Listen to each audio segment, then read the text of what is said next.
Ignite Your Love Today, a fun challenge for couples and singles. There are hacks for almost everything in today's world, but there's no shortcut for love. Having a deeper connection requires being present in your mind, heart, and body. It requires things like looking at your lover when they're talking rather than at your phone. If you want to deepen your relationship, build trust and security, keep the romance alive until you die, have more fun and joy in your life, support each other, and develop a strong bond, keep listening. Welcome to episode 118. I love that you clicked on this episode because that means you have a desire to ignite more love in your life. I believe that love is the greatest gift of all. And I know there's a saying also out there that love is the greatest curse of all. I get it. When the pendulum swings one way, it can also swing the other way. So something that is beautiful like love, when it's lost or when there's deception or when there's some kind of suffering and it goes the opposite way, it can feel devastating. I've experienced that pain. I've been there. So if that's you, I'm sending you a big virtual hug, and I'm glad you're here, and I hope that you get more and more encouraged as we go along. For those who may be finding this podcast for the first time, I'm Clarenda Price. I'm a certified life and weight loss coach, and I help women prioritize their health and well-being so that they have the energy to continue on serving and loving and fulfilling their mission and vision. As you know, we can't pour from an empty cup. We can't continue living and loving on others if we're not listening, if we're not paying attention to the symptoms that we're experiencing that are there to wake us up. We can lose all the weight that we want multiple times, but until we get the stress level down, until we get your cortisol level down, it will continue to come back on.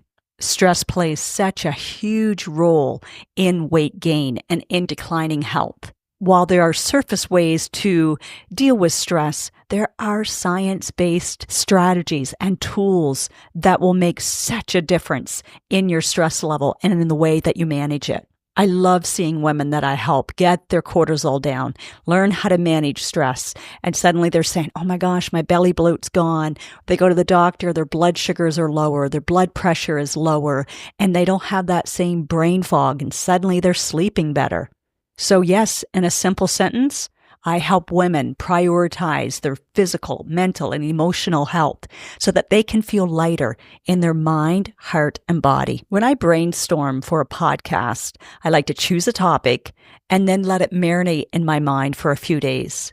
I find inspiration for the topics from my personal experience, from my clients' struggles and wins, and even from social situations or the chats that come in, the messages that come in from you with questions.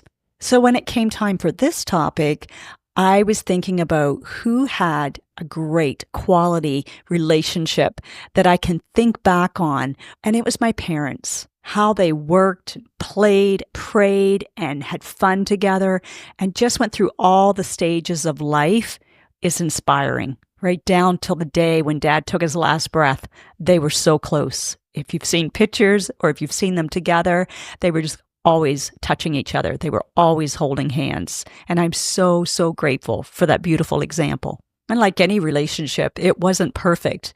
But one of the prominent memories that really made me feel safe and secure as a child was after dinner, after supper, every night, they would go in on the couch and cuddle up, and we would hear them talking in there. Sometimes there would be laughter, and sometimes they would be talking about the problems they had that day. Other times you could hear Mom crying a little bit and Dad comforting her. And it just reassured us kids. We would be out cleaning up the dishes. That was our role, and putting things away. But just knowing that they were communicating, that they were exchanging. Sometimes there would be a light, I don't even know if you'd call it an argument, but some disagreements, but it was healthy. You could tell that they were trying to figure out if, yes, Dad was going to buy a four-wheeler or not. Those were some of the conversations that I look back on and I'm grateful for. Now, of course, there's always the flip side. Because I didn't see them fight, I only witnessed one fight, and Mom said they rarely fought, but they disagreed. She said, we just didn't let ourselves get to that. high emotion state. But because of that, the drawback of that is I can remember the first fight that we had in our first year of marriage, the very first week. And I was like, oh my gosh, we're going to be divorced because I wasn't exposed to it. I wasn't used to it. When I was also thinking about their relationship, I was thinking about their communication. While there was not cell phones back then, my dad loved the newspaper. So mom would be trying to tell him something and I'd hear a pause and he'd look up, he'd go, I'm listening. And she said, doesn't seem like you are. I'll just wait. When you're finished that section, let me know and I'll continue on. So dad, of course, loving her, wanting to please her, would just set the paper down, look at her with a smile and say, okay, go ahead.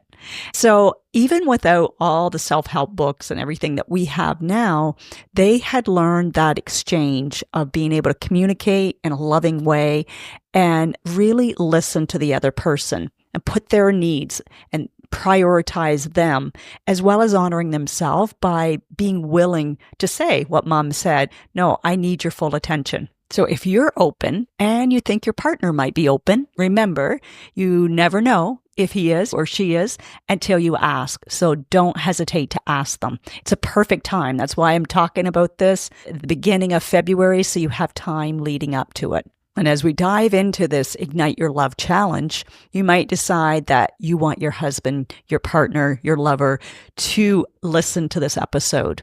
I know that it's fun when I run into people. One person I can think of at Pita Pit, she was introducing me and then he's like, oh no, I already feel like I know you, Clarinda, because we listen to you as we drive in the vehicle. We listen to your podcast. So you can tell him that, yeah, there's men that listen to this as well. So you want to choose the right time to present this, to be able to have that time to relax and have fun with the challenge. Be willing to go first and maybe be a little more vulnerable and open than you have in the past. Lead by example. That deeper connection can lead to a deeper intimacy and a higher quality relationship. So be intentional and thoughtful in setting the scene. And of course, turning your devices off, that's a must. Use these 6 steps as your guide, but feel free to add on another one as long as you both agree. So first, identify 2 things that you love to do together. Think about, and you can discuss this, how often you've done this in the past 6 months.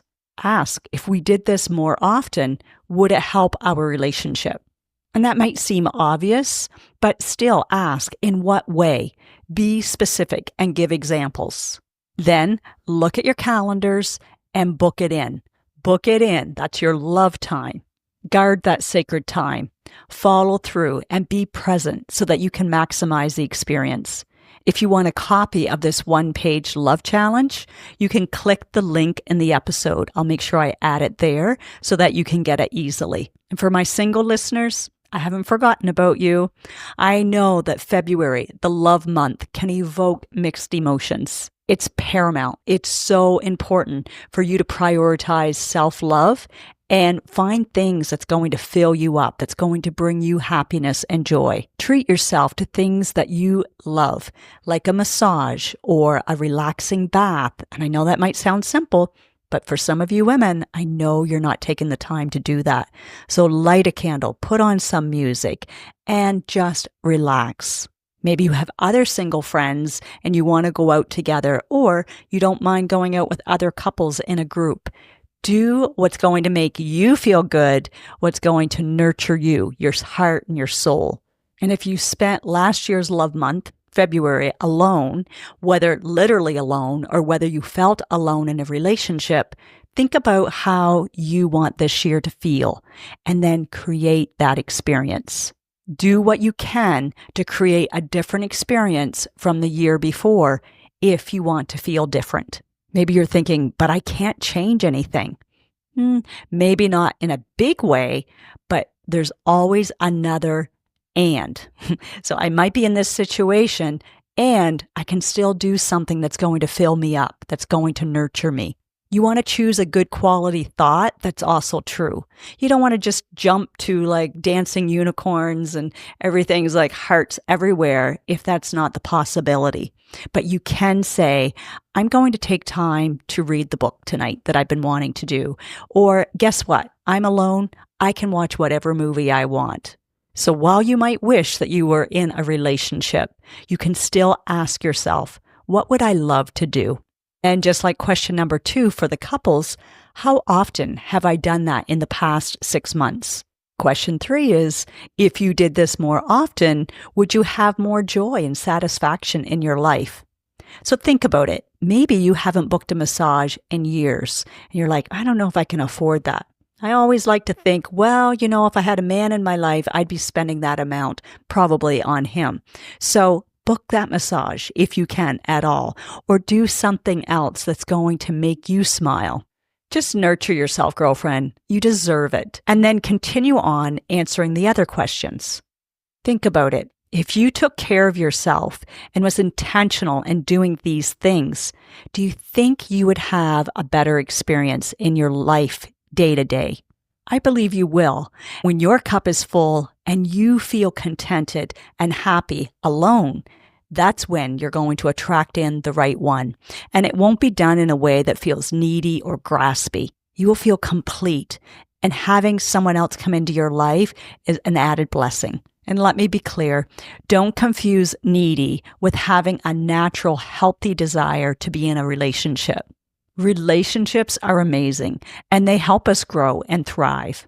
This healthy kind of need, this desire for a healthy relationship, is only going to add to the life that you're enjoying right now. Creating an extraordinary relationship is totally possible, and it starts with you creating that extraordinary relationship with yourself. Remember, when we feel light in our hearts, minds, and bodies, that's what we're going to attract in. Who doesn't want meaningful connections? Like attracts like. So be first who you want to attract. Practice that. Live that. Visualize that. So to all the single ladies or the ones whose husbands just don't buy them flowers, I hope you buy such beautiful flowers. Buy what you want. You don't need to buy the cheap kind. You can buy the kind that really make you smile. That's the beauty of you choosing. And if you decide that you want to have some chocolate or wine, just make sure that you like your reasons now and like your reasons later, because we want to make sure whatever choices you make are still feeling kind and nurturing for yourself. If you happen to have another single friend, why not plan a night in or out? I know I did that with my friend Dom a few years back. We had so much fun. We had great, deep conversation and delicious foods. If I'm remembering right, we grilled steak, yams, and veggies, and then black bean brownies with a pecan sauce. It was delicious. And you know what? We probably will never have that opportunity again. So maximize whatever experience, whatever situation you're in this year. Just create love. Self-love and love for others. You can hold space for wanting more while still being appreciative of what you have right now. The grass isn't always greener on the other side, so be present, stay connected, communicate, and enjoy this month fully.